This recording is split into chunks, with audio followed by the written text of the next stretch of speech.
श्री शंकर गीता अध्याय 7 राजाधिराज योगीराज श्री शंकर महाराजांना राजी खुशीने वंदन करूया. ज्या खुशीत राजेपण ती राजी खुशी, तर ज्याच्या व्यतिरिक्त अन्य कोणी इतर वंद्य नाही म्हणून त्यास नमन करायचे, त्यालाच वंदन म्हणायचे. परमार्थ मार्गामध्ये समर्पण महत्वाचे. देखल्या देवा दंडवत असला व्यवहार इथे चालणार नाही. खोट्या आविर्भावाने भक्ती होत नाही. भाव, भक्ती, श्रद्धा व निष्ठा ही परमार्थात हवी. याची चेष्टा करणारे वाळलेल्या निर्जीव लाकडाप्रमाणे होत. त्याला भरपूर खत पाणी घातले म्हणून काय त्यास पालवी फुटेल काय? प्रत्येकाचा मूळ गुणधर्म काय आहे हेही महत्वाचे. आता आपण एवढेच म्हणूया हवे तर की सर्व उपासकास श्री शंकर महाराजांना शरण जाण्याची संमती मिळावी, तरच कल्याण साधेल. लीलाधारी श्री शंकर महाराजाची करणी केवळ अद्भुत होय. मृत इसम उठवले. नगरला असताना महाराज एका न्हाव्याच्या दुकानात दाढी करण्यासाठी शिरले. अर्धी दाढी झाली असेल नसेल तोच ते अचानक उठले व निघाले. एके ठिकाणी काही लोक एक प्रेत तरडीस बांधत होते. तेथे जाऊन महाराज त्या लोकास सरका एका बाजूस असे म्हणाले आणि प्रेतावर जाऊन बसले. अरे, अजून तुझा परमार्थ साधायचा असता असा मध्येच कोठे चाललास? एवढे बोलून चटकन तिथून निघून गेले. हा अतर्क्य प्रकार सारा गाव आश्चर्यचकित होऊन पाहत होता.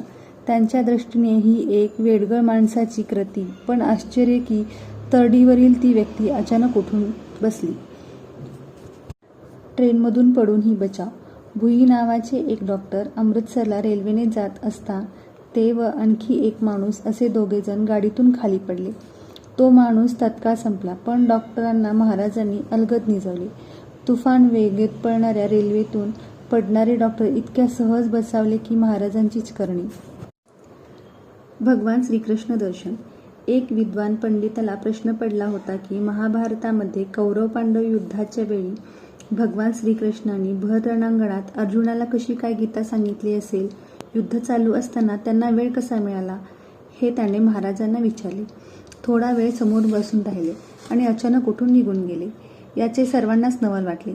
दुसऱ्या दिवशी तो परत येताच काहींनी त्याला त्याच्या आदल्या दिवशीच्या वर्तनाविषयी विचारले. तो म्हणाला, काय सांगू, महाराजाजवळ जाऊन बसलो तर प्रत्यक्ष भगवान श्रीकृष्ण दिसू लागले. त्या तेजानेच हतबद्ध झालो. मग कसा तेथे थांबणार? उत्तर सोडून निघालो. भाविक स्त्रीला वाचवले. अशाच एका महाराजाच्या भक्त असलेल्या भाविक स्त्रीच्या घरी काही उडाणटप्पू शिरले नि तिची कुचेष्टा करू लागले. तोच महाराज दरवाजामध्ये हातात हंटर घेऊनच अवतीर्ण झाले. त्यांना इतके बडवले की समोरच्या सारे तात्काळ शरण आले. त्या स्त्रीच्या चरणावर लोळल्यानंतरच त्यांची खरी सुटका झाली. अरबस्थानात महाराजांच्या एका भक्ताला अरबस्थानाचे फार अप्रूप वाटायचे. त्याची इच्छा होती की अरबस्थानला एकदा तरी जावे. ही इच्छा अखेर महाराजांनी पुरवली. महाराज तर अरबी पोशाखात फिरत होते. विशेष म्हणजे तेथील बरेच लोक महाराजांना नुसतेच ओळखत नव्हते, तर ते त्यांस मोठा सन्मान देत असल्याचे आढळून आले. महाराज सराईताप्रमाणे उंटावरून फिरत होते. शिवाय तेथील लोकांबरोबर अरबी भाषेतही बोलत. अनेक चमत्कारही त्यांनी तिथे केले. त्यांच्याबरोबर असलेल्या त्या भक्तानेच परतल्यावर या अजबकथनी वर्णन केले. श्रीशैल्य मल्लिकार्जुनाच्या स्थानावर त्यांनी दाखवलेले साधनेचे दर्शन तर केवळ थक्क करून सोडणारे ठरले. शैल्य तेथे एक पाण्याची गुंफा आहे. त्यात जाऊन 2 दिवस निवांत बसून राहिले. महाराज प्रत्यक्ष वावरताना अनुभव येणाऱ्याच्या दृष्टीने तो मोठाच आधार होता. प्रचंड शक्ती, उदंड युक्ती याबरोबर निसर्गाची त्यांची अधिसत्ता हे त्यांच्या दैवी असण्याचेच द्योतक होते. त्याचप्रमाणे त्यांनी हमी दिली होती की मी जे जे सांगणार त्याप्रमाणेच घडणार. माझ्या हातात लेखणी घेऊन जे मी लिहून देईन ते निश्चित घडेल. माझे शब्द कधी खोटे ठरणार नाहीत. माझ्या लेखणीमध्ये प्रचंड ताकद आहे. मी अशक्य ते शक्य करून दाखवीन. परब्रह्मस्वरूप श्री स्वामी ज्यांचे सद्गुरू असे परम थोर सत्पुरुषच याप्रमाणे आश्वासन देऊ शकतात. साधारण व्यक्तीचे हे विधान नव्हे. ते जसे सांगत तसे होत असे. ते जे बोलत ते होत असे. महाराजांचे शब्द हे प्रमाणभूतच होय. व्यावहारिक जगात असे बोलणारे भेटतात, पण ते कधी प्रत्ययास येत नाही. मी योग्य असे स्वतःबद्दल सांगणारे प्रत्यक्षात अयोग्यच असतात. अभिनिवेश पांघरले बडाईखोरच ते होत. परमार्थ मार्गात उच्च स्तरावर असलेल्या समोर अशा दांभिकांचे पितळ उघडे पडते. महाराजांसमोर अशाचा पाडा लागत नसे. महाराजांचा परमार्थातला अधिकार ओळखणे कुणाच्या आवाक्यातले नव्हते. श्री स्वामी रूपात दर्शन. औदुंबर क्षेत्री असताना महाराजांनी अक्कलकोट स्वामी महाराजांचा भक्त असलेल्या एका फोटोग्राफर व्यक्तीस फोटो काढण्यासाठी आमंत्रण केले. केव्हा यायचे तो दिवसही सांगितला. तो पुण्याहून मिरजेस आला. तेथून एकटाच निघण्याऐवजी 2 मोटार भरलेल्या लवाजम्यासह मिरजेहून औदुंबराला निघाला. मध्येच दोन्ही मोटारी बंद पडल्या. दुरुस्तीचे बरेच प्रयत्न करूनही त्या चालू होईनात. फोटोग्राफर विचारात पडला. आपणाला एकट्याला महाराजांनी बोलावले असताना इतरांना बरोबर घेण्याची चूक केल्याचे त्याला उमगले. तेव्हा एक सायकल घेऊन तो औदुंबराला आला. महाराजांचे मनोभावे दर्शन घेत असताना ते उद्गारले, "मी तुला बोलवले तर तू सगळ्यांनाच घेऊन निघालास बरं. चल काढ माझ्या फोटो." फोटोग्राफरने फोटो टिपला. त्याबरोबर महाराज म्हणाले, "मला पुण्याला घेऊन चल." हे ऐकल्यावर त्याने महाराजांना रेल्वे स्टेशनवर आणले. त्यांचा हात धरून हळूहळू डब्याकडे चालले असताना महाराजांच्या हातात अगदी वेगळा भासू लागला. पण पाहतो तो काय, साक्षात परब्रह्ममूर्ती श्री स्वामी समर्थांचे त्याला दर्शन झाले. कलकत्त्यातले कत्तल दर्शन. महाराज कलकत्त्यात गेले असताना घडलेला प्रसंग. ते एकाच ठिकाणी बसून होते. ऊन, वारा, पाऊस या कशाचीच पर्वा त्यांना नव्हती. हे दृश्य एक श्रीमंत गृहस्थ वारंवार पाहत होता. आपण कोण आहात हे विचारावे असे ठरवून तो जवळ गेला. तोच महाराज म्हणाले, "मी तुझ्या घरी जेवायला येऊ का?" ही कुणीतरी विभूती आहे हे ताडून तो म्हणाला, "अवश्य यावे महाराज." महाराजांना धरून त्याने घरी नेले. पत्नीला महाराजांविषयी सांगितले.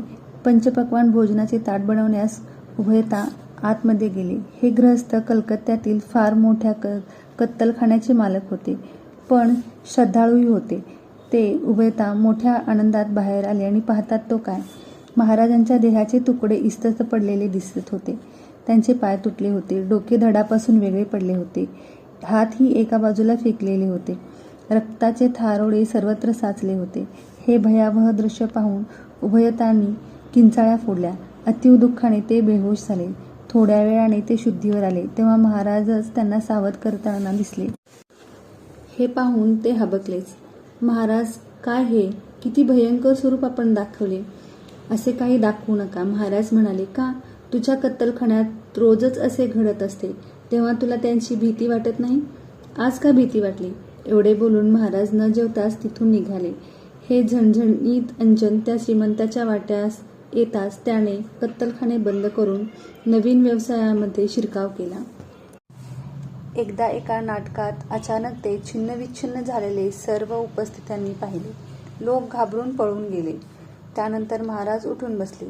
पंचमहाभूतावर इतका विलक्षण अधिकार ते गाजवीत होते. महाराजाकडे येणारे अनेक भक्त उत्तम साधना करीत, पण अनुभव नव्हताच अशांना फारसा उपदेश न करता नुसत्या हातस्पर्शाने ते त्या साधकाची कुंडलिनी जागृत करीत. अशा वेळी ते भक्त तासनतास समाधीस्थ राहत.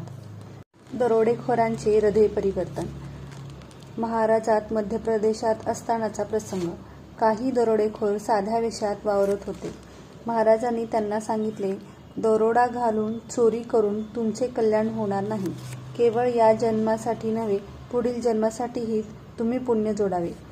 आयुष्यभर सरकारी यंत्रणेला घाबरून जगण्यापेक्षा घाम गाळून ताठमानाने अभिमानाने जगा." हे ऐकताच दरोडेखोर ओशाळले. त्यांनी आपल्याला ओळखले कसे हा प्रश्न त्यांना पडला. हा कुणीतरी योगी आहे हे त्यांनी जाणले आणि धंदा बंद अशी शपथ घेतली. गरीब भक्त मुंबईत व्यापारी बनला. मुंबईच्या एका गरीब भक्ताकडे महाराज जात असत. खूप द्रव्य मिळण्याची इच्छा होऊन तो महाराजाकडे कृपेची मागणी करायचा. महाराजांनी त्याला परोपरीने समजावले, पण तो ऐकेना. शेवटी महाराजांनी आशीर्वाद दिला.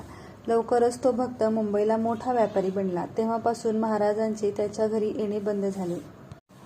कारखान्याच्या आवारातील पादुका.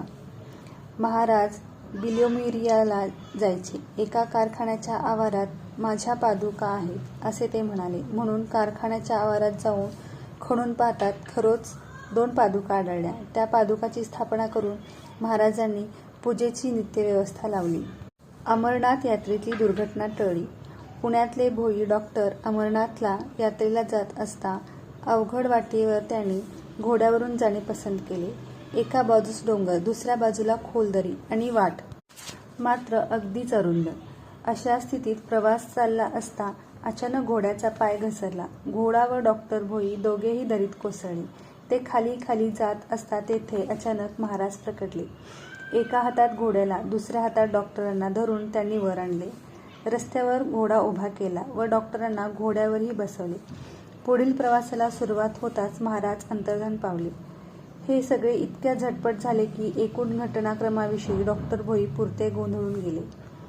ते महाराजांचे निष्ठावंत भक्त होते, त्यामुळे त्यांच्या अडचणीवेळी भक्तवत्सल महाराज धावून गेले. परमश्रद्धाळू भक्ताप्रमाणे काही वाचाळवीर पंडितही महाराजाकडे शंका-कुशंका घेऊन येत असत. काही डावपेच लावून महाराजांची परीक्षा पाहण्यासाठी ते येत असत. एकदा एक इंग्रजळलेला शहाणा महाराजांसमोर इंग्रजी पाजळू लागला, तेव्हा इंग्रजीत उत्तरे देऊन महाराजांनी त्याची बोबडी वळवली. अशा अनेक हिंदुस्थानी इंग्रजांचे अहम महाराजांनी काढून टाकले. विचित्र परीक्षा. काही उतावीळ भक्तही होते. अकलूजच्या एका गृहस्थाने खानावळीचा डबा आणून महाराजांसमोर ठेवला. सोलापूरची ही गोष्ट. त्याची अपेक्षा होती की महाराजांनी हे जेवण नैवेद्य म्हणून स्वीकारावे व त्याला प्रसाद द्यावा, म्हणून त्याची घाई चालली होती. पण भक्तीमध्ये अर्धवटपणा उपयोगाचा नाही. शेवटी तो वाट पाहून कंटाळला आणि रात्री निघून गेला. दुसऱ्या दिवशी परत येऊन अकलूजला चालण्याचा आग्रह धरू लागला. त्याप्रमाणे महाराज त्याच्या समवेत गेले.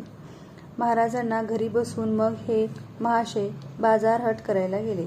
तो परत येऊन पाहतो तर त्याला विचित्रच गोष्ट पाहायला मिळाली. त्याची बायको तांदूळ निवडत बसली असताना महाराज मात्र तिच्या गळ्यात हात घालून बसले होते. या परीक्षेस तो काही उतरला नाही. त्याचे पित्त खवळून उठले. तो त्यांना आत्ताच निघून जा असे म्हणाला. महाराज म्हणाले, मला नेऊन सोड. मग त्याने श्री शंकर महाराजांना सोलापूरला आणून सोडले. अष्टवक्र विभूती बाळाप्रमाणे मातेसमान स्त्रीला बिलगले. पण मानवी अहंकारात वाढलेल्या माणसाला हे कसे कळायचे?